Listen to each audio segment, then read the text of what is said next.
Buenas noches, Radio Escuchas de la Casa de la Cultura. Qué gusto estar aquí. Mi nombre es Lisa Markovitz, soy la directora del proyecto No Más en Ecuador.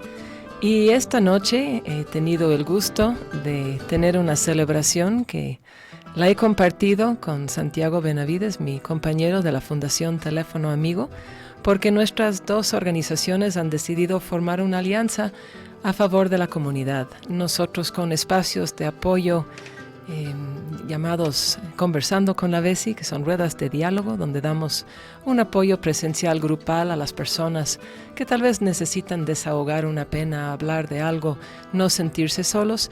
Y en eso estamos muy alineados con el trabajo que hace la Fundación Teléfono Amigo en un formato un poco distinto, que es anónimo, privado y por teléfono. Y sin embargo, ahí vamos haciendo las cosas de maneras similares y aprendiendo cada uno a ver cómo podemos apoyarnos mejor y buscando más alianzas para la ciudad y para el país.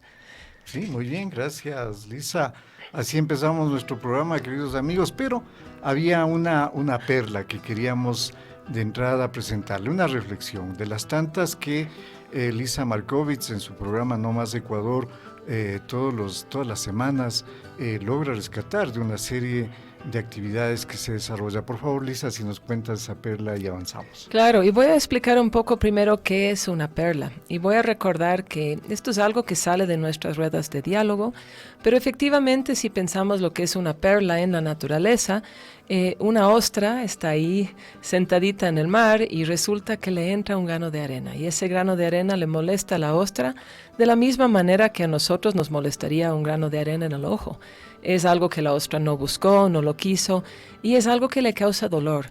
Y sin embargo, en vez de quedarse sufriendo con el dolor, en vez de ser una víctima más, ¿qué hace la ostra? Convierte ese dolor en algo bello, en una joya, en algo que trae luz a todo lado y a toda persona que lo ve. Y esa es una perla. Y cuando nosotros en nuestras ruedas de diálogo, conversando con la Vesi, hablamos de las perlas, estamos hablando de la sabiduría popular que logramos cosechar del grupo que asiste a la rueda. En este caso fue muy interesante. El grupo siempre escoge de qué va a hablar. Creo que eso he explicado antes contigo, Santiago, pero a lo mejor los radioescuchas no lo saben. Es un espacio donde el mismo grupo expone un tema. Y en este caso hubo alguien que expuso un tema de que, bueno, vamos a usar un refrán, también muy típico de las ruedas, en donde decimos que a veces si damos la mano se llevan el brazo. ¿Has oído ese refrán, verdad? Sí, claro. ¿Ya? Entonces estábamos hablando... Dame la mano y agárrate el codo. Exactamente. Ya. Entonces el tema es que a veces por bondadosos queremos ayudar, queremos brindar todo el apoyo que podemos a otra persona, pero resulta, como aquí decimos, algunos dicen haz el bien sin mirar a quién. Pero más refranes, hoy es mi noche de refranes, también se dice que cuando uno es miel, hasta las hormigas te comen.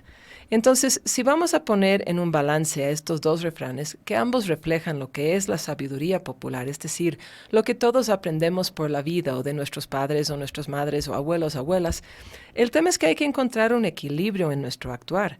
Entonces, tenemos que primero estar nosotros.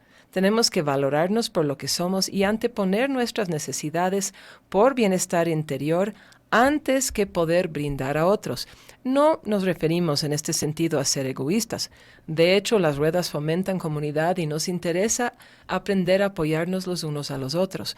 Pero no podemos brindar lo que no tenemos. Podemos solo brindar lo que tenemos en exceso en nuestro corazón. Entonces, la perla de esta semana fue yo antes que los demás. Y es una cosa que parece tan sencilla, pero es muy, muy profundo. Entonces les invito a reflexionar yo antes que los demás. Tengo que cuidar de mí para poder cuidar de otros.